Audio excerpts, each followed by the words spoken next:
সুস্বাগতম বন্ধুরা, আপনারা দেখছেন ইভানিউজ 24। আমি আজকে ফাইনালি পৌঁছে গিয়েছি ডাগুয়াগুড়ি গ্রাম পঞ্চায়েতের তৃণমূল কংগ্রেস সমর্থিত সভাপতি মহাশয়ের কাছে।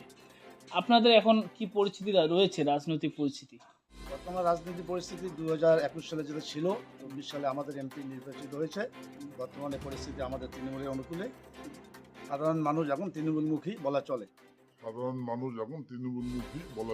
এবারে আমরা গত দিনে দেখেছি ডাগুয়াগুড়ি একটু পিছিয়ে ছিল, সেক্ষেত্রে আপনি আসার পর কতটা লাভজনক মনে করছেন?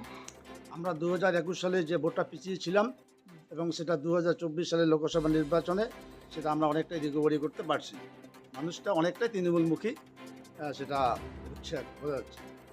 কিন্তু আপনি জানেন 26-এ বিধানসভার ভোট, যেটা সরকারকে চেঞ্জ করার ভোট, সেটা নিয়ে কি প্রস্তুতি শুরু হয়েছে?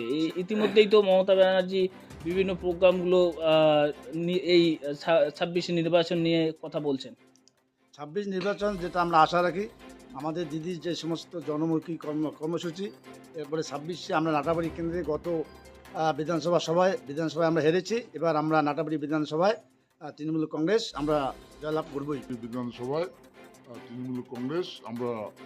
করবই। তো ইতিমধ্যেই আবাস যোজনা নিয়ে একটা কৌতূহল চলছে সাধারণ মানুষের মধ্যে। সবার বাড়িতে, প্রত্যেক বাড়িতেই প্রায় বলা চলে সার্ভে হলো, কিন্তু সবাই কি ঘর পাবে? কিংবা PWL যে বিষয়টা রয়েছে, তারা কি ঘর পাবে? দীর্ঘ 7 বছর থেকে কেন্দ্রীয় সরকারের বঞ্চনার পরেও আমাদের দিদি যেটা ঘোষণা করছেন যে 2024 সালে বাংলা আবাস যোজনার মাধ্যমে সাধারণ গ্রাম মানুষের কাছে ঘর পৌঁছে দেওয়া হবে। ইতিমধ্যেই মাননীয় মুখ্যমন্ত্রী 12 লক্ষ ঘরে অনুদান দিয়েছেন এবং আমরা ডাগাগুড়ি গ্রাম পঞ্চায়েতে 3,500 লোকের সার্ভে করেছি। ইতিমধ্যে আমরা 700-র কাছাকাছি অনুদান পেতে চলছি, যারা স্যাংশন এবং যারা PWL তারাও আশাবাদী। এবং দিদি যেটা বলেছে, PWL মানে প্রায়োরিটি স্যাংশন লিস্টে তারা ওয়েটিংয়ে আছে, তারা আগামী 2-3 মাসের মধ্যেই সে ঘরগুলো ব্যবস্থা পাবে। মানুষ খুব আশাবাদী। বলতে চাচ্ছেন 3 মাসের মধ্যেই ঘর পাবে? 3 থেকে 6 মাসের মধ্যেই PWL যে ঘরগুলো আছে পর্যায়ক্রমে সেটা সাধারণ মানুষ পাবে। তো PWL যারা আর কি আছে, যারা নিরাশায় রয়েছে, তাদের কি বলবেন আপনি?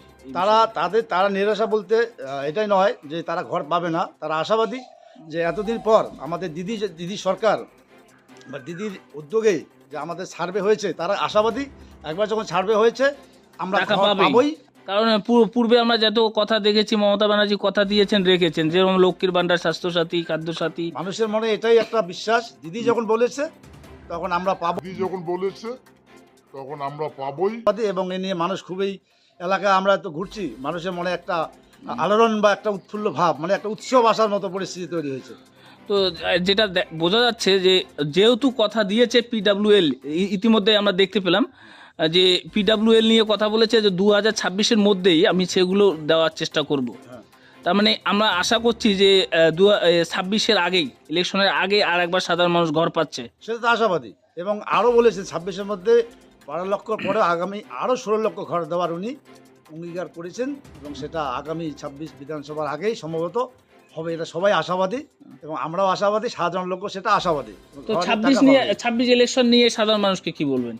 26 ইলেকশন নিয়ে আমাদের যে সমস্ত পরিকল্পনা চলছে এবং বিজেপি যে একটা সরকার, কেন্দ্রীয় সরকার, এই যে রাজ্য সরকারের প্রতি যে বঞ্চনা, মানুষ তো বুঝে ফেলছে এই সরকার কিছু দেওয়ার নেই, শুধু নেওয়ার ক্ষেত্রে আছে। মানুষ আশাবাদী যে বাংলায় একমাত্র গ্রামেগঞ্জের মানুষ জানে তৃণমূল কংগ্রেসের একমাত্র নিরাপদ পার্টি এবং এই পার্টির ছায়াতলে থাকতে হবে। মানুষ আশাবাদী। আপনারা এখানে সভাপতি মহাশয়ের নিজস্ব বক্তব্য শুনতে পারেন, ওখানে ওনার নিজস্ব বক্তব্য। ওনার বক্তব্যের জন্য আমাদের চ্যানেলের কর্তৃপক্ষ কোনোভাবে দায়ী নয়। আপনারা যারা দেখছেন প্রচুর পরিমাণে শেয়ার করবেন এবং আপনাদের মতামত কমেন্ট বক্সে লিখবেন। ভালো থাকবেন, নমস্কার।